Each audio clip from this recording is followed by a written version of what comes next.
At 11:17 p.m., the USS Ronald Reagan stopped being able to trust its own eyes. It took 4 hours to understand what that actually meant. Not all at once, that would have been obvious. It happened in pieces the way a crack spreads through ice before anyone notices the lake is dangerous. One radar return that shouldn't exist. One track that blinked out and didn't come back. One automated system is quietly logging an anomaly that no one has time to read yet. The carrier strike group had been in international waters for 11 days. The transit was supposed to be unremarkable. That was the entire point. The next 4 hours didn't appear in press releases. Sailors who were there remained silent. What we know is from pieced together fragments, a Senate committee deposition, declassified routing data, and a silence in military affairs. That means one thing. It means someone almost made a decision they couldn't take back. Late autumn in the South China Sea is harsh on sensors. Thermoclines scatter sonar signals unpredictably. Humidity distorts radar. Electronic noise from commercial ships fills the spectrum like static from a dozen radios. The Reagan Strike Group's intelligence team had logged the area as of moderate complexity. That assessment would later be reviewed. At 9:54 p.m.,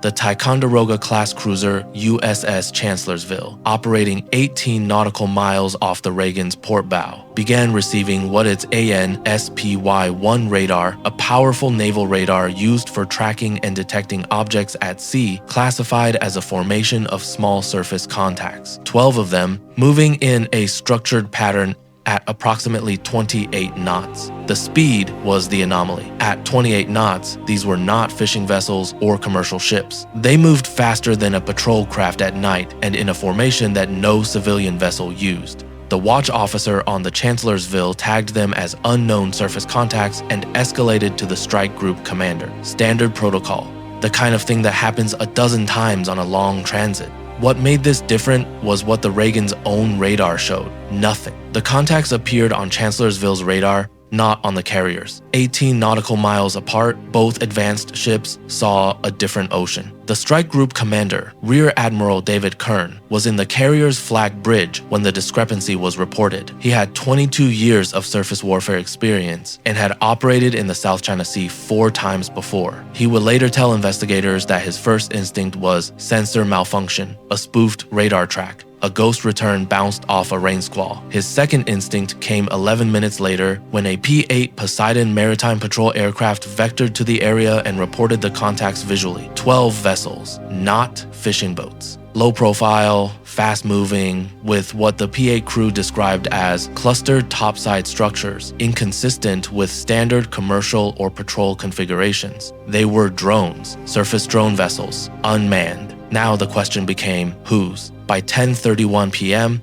2 more discrepancies had emerged. The Reagan's Link 16 tactical data network, the encrypted system through which strike group assets share targeting information in real time, had begun experiencing what the ship's electronic warfare team initially classified as intermittent synchronization errors. Packets dropping. Picture updates are arriving out of sequence. Individual air tracks briefly appear in the wrong position before snapping back to the correct position. Individually, none of these faults would trigger a serious alarm. Networks degrade, atmospherics interfere, ships underway for 11 days accumulate system faults, just as cars collect grime. But Reagan's Chief Information Systems Officer, Lieutenant Commander Teresa Ybarra, was not looking at these faults individually. She was watching the pattern. And the pattern was not consistent with environmental degradation. Dropouts targeted specific tracks in the northeastern tactical sector closest to the drone formation. She flagged it at 10:33 p.m. Her message used the word deliberate.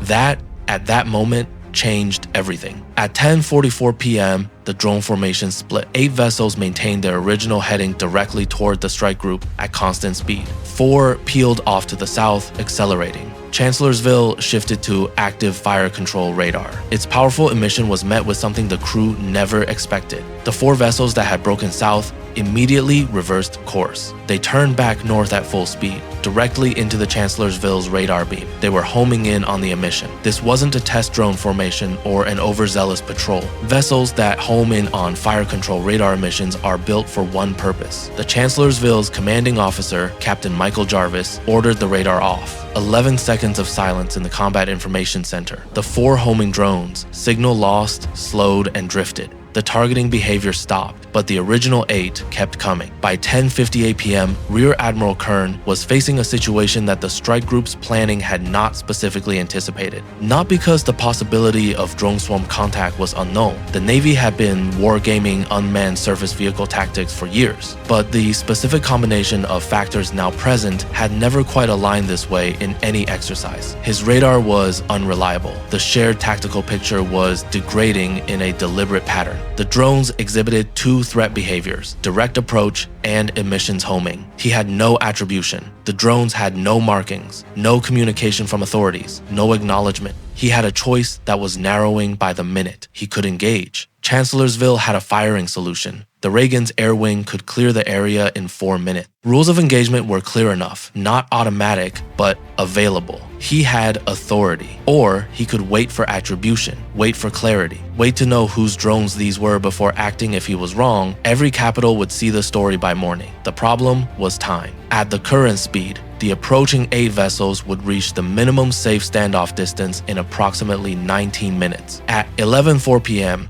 Lieutenant Commander Ibarra sent a second message, shorter than the first. 3 words: Link 16 compromised. Confirmed. This was not an anomaly anymore. This was an attack. The strike group's shared tactical network had been penetrated, its picture deliberately corrupted. The specific degradation pattern she had been tracking was consistent with a technique the intelligence community had been watching China's PLA Strategic Support Force develop for 3 years, a form of precision, electronic intrusion that didn't knock systems offline but introduced subtle, plausible errors. Errors that looked like noise. Errors that would be dismissed individually and reveal their pattern only to someone looking at them the right way at the right moment. Ibarra had been looking at them the right way. But now Kern faced a different problem. If his tactical picture was corrupted, he didn't actually know where the contacts were. He knew where the Chancellorsville said they were. He knew what the P-8 crew had seen with their own eyes. But the integrated picture he depended on for a coordinated defensive response, the picture that told him where his own escorts were, where his aircraft were, what the sonar picture below him looked like, that picture could not be trusted. He was operating inside someone else's version of the battle space, and he knew it. At 11:09 p.m., something happened that no one in the Combat Information Center could immediately explain. One of the 8 approaching contacts disappeared from the Chancellorsville's radar. Not all of them. One.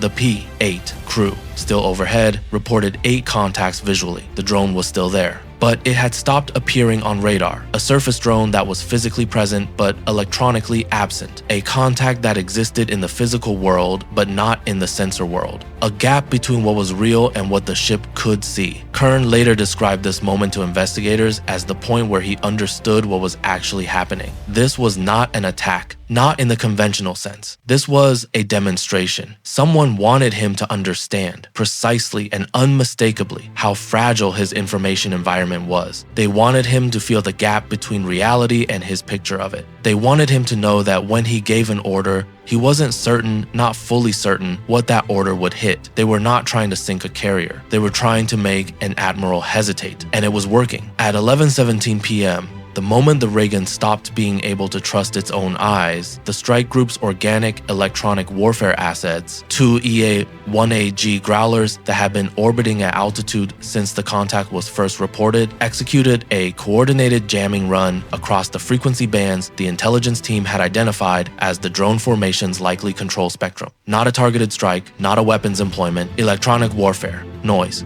The formation's behavior changed immediately. The 8 approaching vessels slowed, not all at once sequentially, from the outside inward, as if the outer vessels were losing their signal first, and the inner ones were still receiving before the jamming fully covered the band. The movement pattern broke apart. 2 vessels began turning in slow, aimless circles. 3 stopped. The remaining 3 continued briefly before those 2 lost coherence and slowed. The 4 homing vessels to the south, already stopped after the Chancellorsville had shut down its fire control radar, made no movement at all. The P-8 crew confirmed, all contacts now stationary or drifting. For the next 26 minutes, the strike group maintained jamming and waited. The contacts did not resume movement. No surface vessel appeared to recover them. No aircraft was detected in the area. No radio call came from any shore-based or naval authority. At 11:49 p.m., 2 planned People's Liberation Army Navy frigates appeared on the horizon to the northeast, moving at low speed. They had been there before. Shadowing the strike group had been their routine for the entire transit. They made no aggressive move. They made no contact, but they were watching. At 12:22 a.m., Kern ordered the strike group to resume its original transit course. The Growlers remained on station. The Chancellorsville kept its radar in passive mode. The drones were left where they were drifting, dark, in international waters. There was nothing to recover them with that wouldn't mean sending small boats into the water at night, in proximity to unknown systems, in a situation whose attribution was still unconfirmed, so they left them. The official account, to the extent it exists publicly, describes the incident as routine transit, during which the strike group encountered unknown, unmanned surface vessels and took appropriate precautionary measures. Nothing was fired, no one was hurt, the transit continued without incident. That is true. It is also incomplete in almost every way that matters. What actually happened in those 4 hours was a demonstration of a concept the PLA has been refining for more than a decade, what their internal doctrine calls cognitive domain operations. The idea is not to destroy an adversary's equipment, it is to destroy an adversary's confidence in their own information, to introduce uncertainty at the exact moment that certainty is required, to make a commander who holds every material advantage hesitate at the moment he needs to act, not because he lacks the capability, but because he can no longer trust his picture of what he's acting against. The drones were not the weapon. The gap between what Kern could see and what was real, that was the weapon. And for approximately 19 minutes,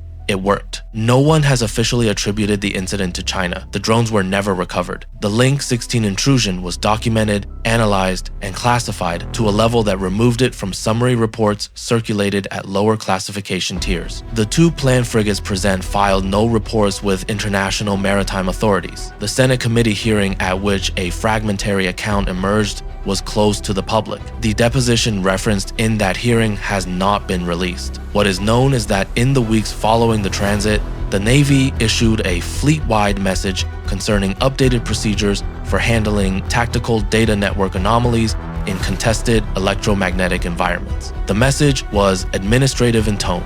It did not reference any specific incident, and Rear Admiral Kern was quietly reassigned to a position at the Naval War College, where he now teaches a course on decision-making under uncertainty. The South China Sea returned to its ordinary rhythms. The fishing boats, the container ships, the patrol vessels maintaining their positions along features whose ownership the maps still dispute. The thermoclines continued to scatter sonar, the humidity continued to distort radar, the commercial traffic continued to fill the spectrum with noise. And somewhere in all of that noise, invisible to every sensor that hadn't been looking for it in exactly the right way at exactly the right moment, someone was watching the next transit approach, waiting to see if the lesson has been learned. It probably hadn't been.